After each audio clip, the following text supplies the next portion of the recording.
You've probably noticed something strange about the thoughts that keep you awake at night. They're never really about solving the problem. They're about avoiding how the problem makes you feel. Most people who overthink describe it the same way. They say their mind won't stop analyzing, won't stop replaying conversations, won't stop preparing for every possible outcome. And they assume this is their brain trying to help them make better decisions. But if you pay attention to what's actually happening, you'll notice something different. The thinking doesn't lead anywhere. You go in circles, you rehearse the same scenarios, you imagine outcomes that never arrive. And even when you do decide something, the relief doesn't last, because the next situation appears and the cycle starts again. We've been taught to see overthinking as a problem of too much thought, too much analysis, too much caution, too much mental energy spent on things that don't matter. And the solution, we're told, is to think less, to let go, to trust your gut and move on. But that advice misses the real function of overthinking, because overthinking isn't actually about thinking, it's about not feeling. Here's what researchers in emotion regulation have found. When people face uncertainty, threat, or discomfort, the brain has two options. It can process the emotion directly, let you feel the fear, the sadness, the embarrassment, the grief, or it can redirect your attention somewhere else. And one of the most effective redirections is rumination.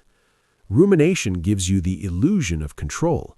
It feels productive. It looks like problem solving, but functionally, it's a buffer. It keeps you in your head so you don't have to sit with what's in your chest.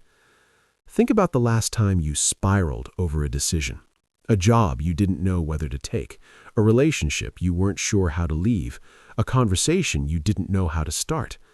If you trace the loop back, you'll often find that the question wasn't really, "What should I do?" It was, "How do I avoid feeling what will happen if I do this wrong?" The overthinking wasn't preparing you, it was protecting you. This changes everything about how you understand your own mind. Because if overthinking is a defense mechanism, then trying to stop thinking harder is like trying to fix anxiety by demanding that you calm down. It doesn't work because you're addressing the symptom, not the need. The need isn't clarity. The need is safety. Safety from disappointment, from rejection, from regret, from the feeling of having made an irreversible mistake. And your mind has learned that as long as you stay in the thinking phase, you never have to face those feelings.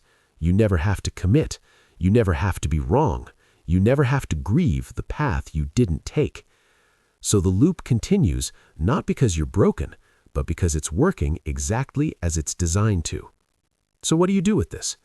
First, stop treating your thoughts as the problem. When you catch yourself spiraling, don't try to argue with the thoughts. Don't try to logic your way out. Instead, ask a different question. What am I afraid to feel right now? Not what you're afraid will happen, what you're afraid to feel. Sometimes the answer is obvious, sometimes it takes a minute. But once you name it, the thinking loses some of its grip, because you've stopped pretending it was about the decision. Second, practice sitting with low-stakes discomfort.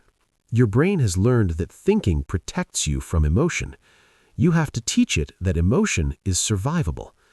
This doesn't mean exposing yourself to trauma. It means letting yourself feel small, uncomfortable things without immediately distracting, solving, or numbing.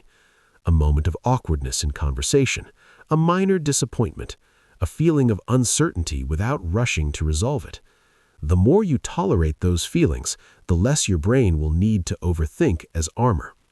Third, recognize that clarity doesn't come from more thinking. It comes from movement.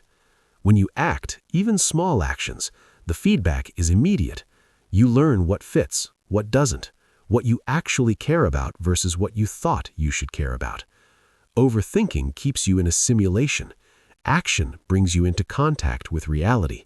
And reality, even when it's uncomfortable, is always more informative than imagination. Fourth, give yourself permission to make recoverable mistakes. Most of what you're overthinking isn't life or death, it's recoverable. You can apologize, you can pivot, you can try again. But your nervous system doesn't know that.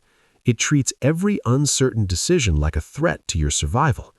So part of the work is reminding yourself, out loud if you need to, that this choice is not final, that you are more adaptable than you think, and that even if this goes wrong, you will find a way forward, because you always have.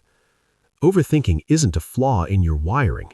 It's a solution your mind came up with a long time ago, probably when you didn't have many other options. And it worked. It kept you safe. It kept you prepared. It kept you from feeling things you weren't ready to feel.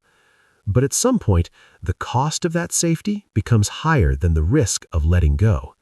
Not all at once, just enough to see what happens when you stop thinking your way around your life and start living it instead.